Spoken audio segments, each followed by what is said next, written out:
नमस्कार, मैं रजनी कहानियाँ सुनाती हूँ और आज की कहानी इंद्रधनुष के 7 रंगों में छिपे एक 8वें रंग की है।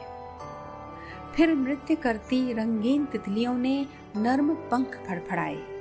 प्रकृति का श्रृंगार बन कोमल कलियां नव वसंत के आगमन की सूचना दे रही थी। धरा से क्षितिज तक जीवन अपना अस्तित्व पा चुका था। नैना मैम ने कहानी खत्म की। मंत्रमुग्ध सी मैं आंखें बंद कर अभी भी उसी उपवन में विचर रही थी जिसका वर्णन सुश्री निर्मला जी ने अपनी नई पुस्तक इंद्रधनुष में किया था। माह का दूसरा शनिवार अर्थात लिटरेचर क्लास में कहानियों का दिन, जब नैना मैम विभिन्न लेखकों की रचनाएं पढ़कर सुनाती थी। इनमें निर्मला जी मेरी पसंदीदा लेखिका थी। सरल शब्दों में बांधा गया उनकी कल्पनाओं का विस्तार मुझे विस्मृत कर देता था। रोजमर्रा की जिन गतिविधियों पर हमारी नजर भी नहीं जाती, वे एक नए नजरिए से सामने रखती थी। मेरी कई कविताओं की प्रेरणा रही निर्मला जी से मिलने की अभिलाषा सदा मेरे हृदय में रहती थी, जिसे मैंने नैना मैम के सामने जाहिर भी किया था।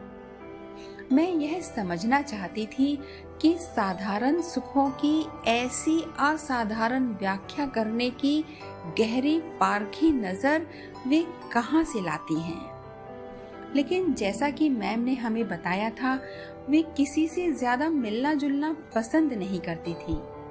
यहाँ तक कि विभिन्न पुरस्कार भी उन्होंने यह कहकर लौटा दिए थे कि वे साहित्य प्रेमियों का प्रेम पाने के उद्देश्य से रचना करती हैं, पुरस्कार पाने के नहीं। संजोग से एक दिन मैम का फोन आया और उन्होंने बताया कि वे किसी सिलसिले में निर्मला जी से मिलने जा रही हैं और अगर मैं चाहूँ तो उनके साथ चल सकती हूँ। भला अंधा क्या चाहे, बस 2 आंखें। मेरी खुशी का ठिकाना नहीं था। अगले दिन शाम की ट्रेन से निकलना था। मैंने पास की नर्सरी से गुलाबी पत्तियों वाला कोलियस का एक पौधा उन्हें तोहफे में देने के लिए खरीद लिया। क्या पता इसके चमकीले गुलाबी रंग से प्रेरित हो वह इसके ऊपर ही कोई रचना कर दें। मध्य हिमालय में स्थित पर्वतों से घिरे एक खूबसूरत शहर चमोली में उनका निज निवास था। सरपीले रास्तों से होते हुए हम उनके घर पहुंचे। किसी भी आडंबर से मुक्त साधारण सा घर। प्रवेश द्वार के सामने मंदिर में शांत मुद्रा में विराजमान वीणा वादिनी, मंद बहती बयार, लहराते रेशमी पर्दों का मखमली स्पर्श, लकड़ी के झूले में बंधी खनकती घंटियां, फुलवारी में नव पल्लवों को दुलारती निर्मला जी, मन मोह लेने वाला ऐसा दृश्य मेरी एक निगाह में समा नहीं पा रहा था। अपनी सहायिका से हमारे आने की सूचना पा वे पीछे की ओर मुड़ी। मैंने देखा उनकी आंखों के स्थान पर 2 स्याह गड्ढे थे। काला चश्मा पहन मुस्कुराते हुए अपनी छड़ी से धरती थपथपाती निर्मला जी हमारी ओर आ रही थी।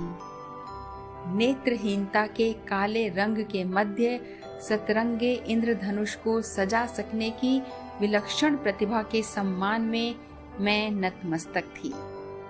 झूमता हुआ गुलाबी पत्तियों वाला कोलियस उनके हाथों का स्पर्श पाने को बेताब था।